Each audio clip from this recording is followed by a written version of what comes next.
We do not have a moment to waste. Guillermo, we have no time to waste tonight. Do you understand that? Yes, that's already you're wasting my time just answering the question. Yes. Well, we'll start with a report card, if you will, for our celebrity president, Donald Trump, whose approval rating continues to drop. Donald Trump's positive performance mark is now down to 35%. Only about a third of Americans polled say they're happy with his job performance. 66% say they don't think he's level-headed, which in his defense, it's, you know, I mean, how is his head supposed to stay level when his hair keeps trying to chase every squirrel that's even, and it's not just the poll, even ISIS is piling on. A spokesman for ISIS, which that's what you get when you major in communications, by the way. You become a spokesman for ISIS. Released a statement yesterday saying, America is drowning, we're bankrupt, and we're being run by an idiot.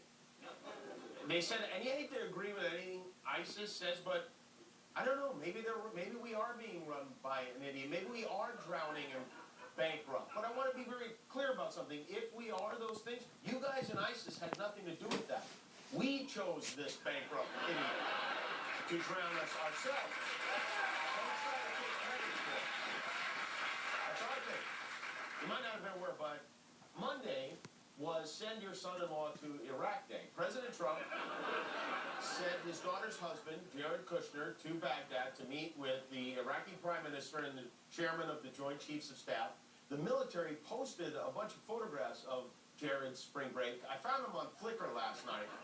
And I was looking around, and I was so tickled by them, I wanted to share them with you. So there's Jared, he's the one on the left, with General Joseph Dunford of the Marines. Zoom in on his face there, because this is the face you make when you have, like, no idea what the people around you are talking about, but you don't want to look stupid, so you do a lot of nodding. So here he is from another angle. You can see it's like a military-themed bar mitzvah. Why didn't anyone tell me to wear camo? I would have worn camo. I guess they were worried that Jared wouldn't be able to sit through an entire meeting. So as you see here, they gave him some juice and a coloring book. The wizard did an amazing job. So in between meetings, Jared found time to write a letter home to his boss/father-in-law. You know, Donald Trump doesn't love reading, so Jared, not only to write it, he narrated it too, and we got a hold of it. Another leak. This is an ABC News exclusive, and I'm excited to share it with you now. Dear Dad-in-law, well, here I am in Iraq. Look at me with the head mustache guy. I can't believe it's only been one day since I was back in the Oval Office trying to convince you not to retweet that joke about Kim Jong-un's man boobs. It's so hot here. I sure am glad I wore my summer blazer. Here I am thanking our troops for their service that I never considered doing in a bajillion years. Here I am looking over real military plans. So awesome. I told the generals all about your idea for using the element of surprise. Boy, did they seem impressed. Look how badass I look in this flak jacket. I totally want one. Well, I have to go. The generals are working on their battle plans, and I'm sure they'll want my input. See you this weekend for a big meeting with the King of China. I can't wait. Love, Cheer Bear. Oh, that's very sweet.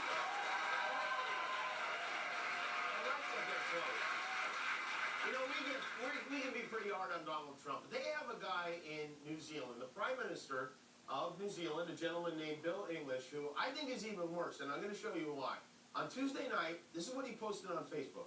He wrote, cooked dinner for the family last night, like if you agree with tinned spaghetti on pizza. Now, I don't know if you can see that, but tinned spaghetti is canned spaghetti. And not only did he put it on a pizza, he put it on a pineapple pizza. He put canned spaghetti and pineapples on a pizza. This mother... Can I say the F word?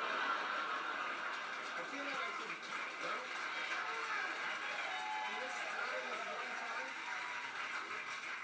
That is so offensive. That is an act of war. I mean, I I think he just declared war on Italy. And maybe Hawaii, too. I don't know. Impeach that man immediately, New Zealand. This is why I've always preferred Old Zealand. It is true. Meanwhile, I will assume by now that you've seen or at least heard about that Pepsi commercial with Kendall Jenner. If you haven't, it's worth seeing. It's absolutely nuts. The fact that this somehow made it through, I can't imagine how many meetings and edits and pitches and then got the thumbs up from who knows how many people is absolutely mind-boggling. Pepsi was trending on Twitter last night. I was like, oh my God, Pepsi died. And it turned out I was right. It did. This commercial is quite a concept. Basically, Kendall Jenner she's posing for a photo shoot, and then a protest march happens. A very hip-looking protest march happens by, and ultimately she joins it and brings everyone together. And she ends racism by handing a Pepsi to a police officer, and then everyone dances away. It's so great. It is so ill-advised. I've watched it 27 times now.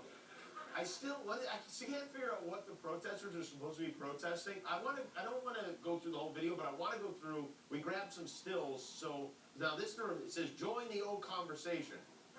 Which what the hell is that? Is that an Irish conversation? Maybe that's something to do with Oprah. I don't know. There are a lot of peace signs. There are lots and lots of peace signs, all of which happen to be the same color as the Pepsi logo. And one of the protesters has a cello. You can't have a protest march without a cello. None of it makes any sense. Today, Pepsi pulled the ad and apologized to Kendall Jenner.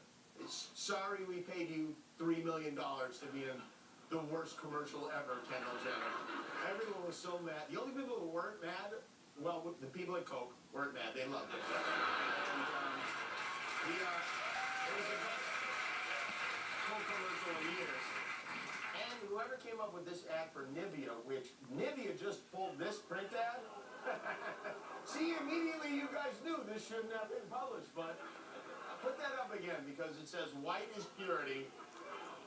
Hey, anyone see anything wrong with this slogan? No, not at all. Looks good to go. Okay. Okay, everyone is done. Here's something I've not seen before. This is from yesterday's baseball game between the Cardinals and the Cubs. Keep an eye on the batter, a guy named Stephen Piscotty here. Now Piscotty, and now he's hit by the pitch. There's Yates away. Piscotty to second, and he's hit again. Little chopper slowly hit right side. Walking, beat out. He does. That's it. Here comes Piscotty. He is solid. As the ball hit him in the head.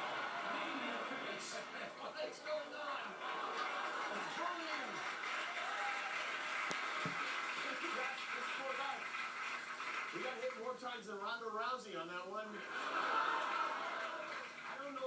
I've never seen anything like this before. I think it was a first, so afterwards the reporters obviously were eager to get Steven's thoughts. It's just a fluke thing. Getting hit in the head like that? I don't know, I guess you're just playing enough games with someone like that's going to happen.